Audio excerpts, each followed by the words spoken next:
Hey everybody, Tracy Brown here. I apologize for the wadded up cord. It's been in my purse for 4 days and I haven't had a chance to untangle it yet. I just came off, this is getting towards the second half of my second day back from a little mini break, and I wanted to share with you all something I think is really, really important that our clients need right now from us. And this wasn't a planned video, but it's come up several times in the last 2 days, so I think we need to be talking about this.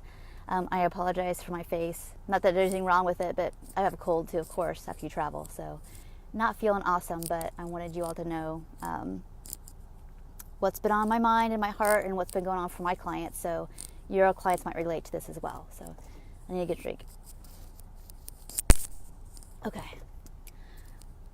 Our clients are struggling with being in this middle ground of I can't fully go back and I don't want to go back and I want to stay motivated to staying present and challenging myself and holding whatever boundaries they happen to have.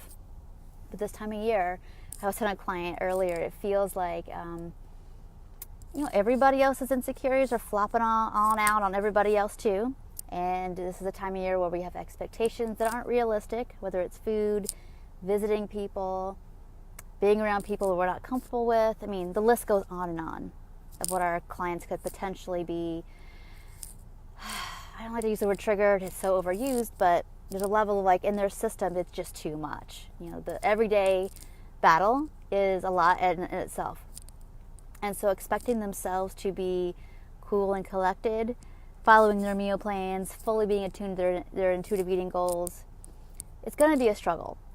What I want to suggest today is that you all help your clients today, tomorrow, or whatever, take a time to go through one instance where the overwhelm just got so big and work your way backwards to unpack what they really, really needed to remember to breathe or to find their feet or to follow what their goals were or whatever. Because when we get in our survival reptilian brain, we can't access our goals.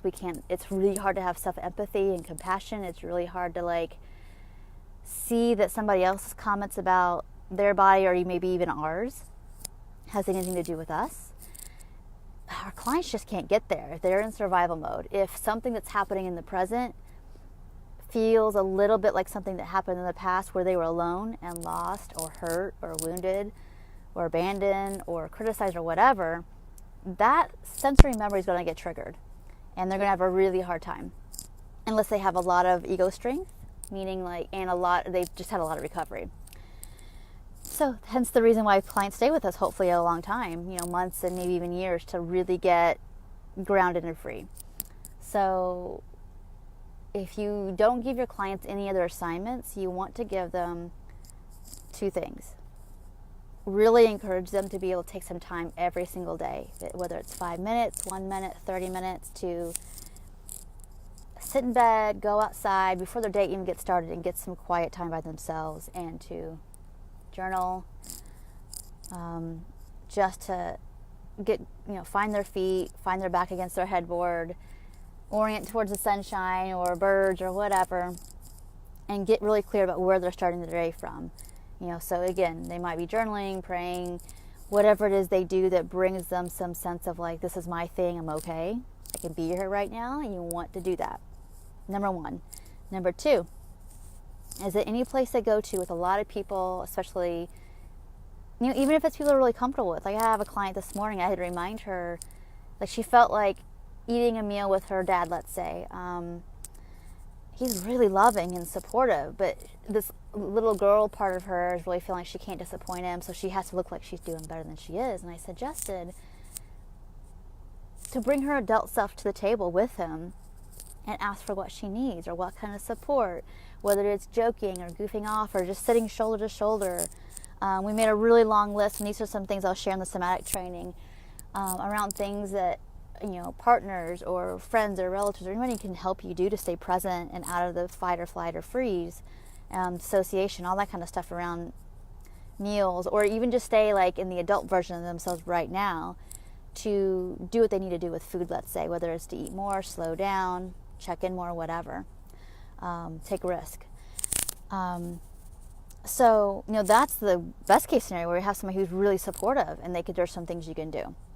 If that's not the case and the situation is lots of people, too much activity, easily overwhelmed, you really want to encourage people to start to look for the somatic, the body-based things that they have going on for them, and go to like, you feel these sensations, you go to the bathroom and take a break. You go outside and take a break to get like re-grounded into like, feel your feet, notice your breathing, look around, bring some safety back into the system again. Because if they don't, they're just going to go back to their old, more neuro-grounded, the neural networks that are older, essentially, that haven't quite disappeared yet. And so that takes a lot of time and a lot of practice. And I know I'm using a lot of this like neurobiological based language, but other clients, it's just like, teaching yourself not to be in the autopilot. You don't have to use that language. Whatever is your language, their language, use that.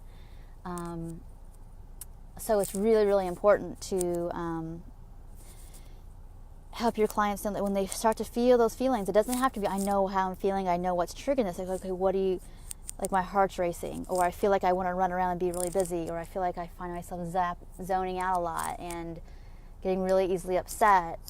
Don't try to get them first to try to figure out what's going on. Get them to remind themselves, like, okay, you feel this, you go take a break.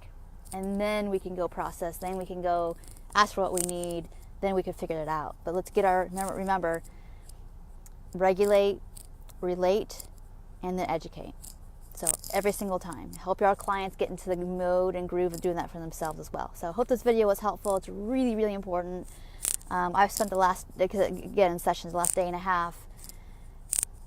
I think I had 6 sessions yesterday, and I have 6 today, and so I have 3 more left today as of this moment. And I'm like, I think I've spent the majority of the last day and a half talking about some version of this with most people on some level. So it's really, really important. Our clients really need it. Most of the time, they're surprised about how badly things feel overwhelming to them, and they're usually like, "What happened?" And I was doing so good, or this is terrible, and nothing's working, and whatever. Even if you've prepared them, by the way. Like, a lot of my clients have been working on this for about a month of like preparing and practicing grounding.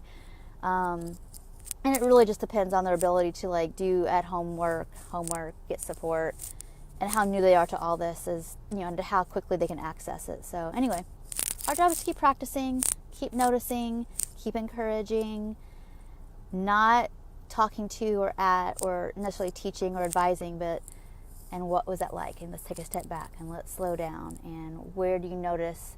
Okay, you're noticing hindsight. What was the trigger and what was the thoughts? But let's go one step backward. And what was your body saying?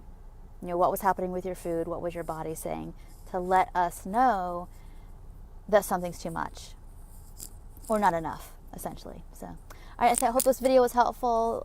Please share with your colleagues if you thought it was really helpful. The more people know about these videos, to get basically free mini lessons and free mini advice and supervision around situations, the better we can serve our clients. So let people know, and they find this group and read the past, get the past videos.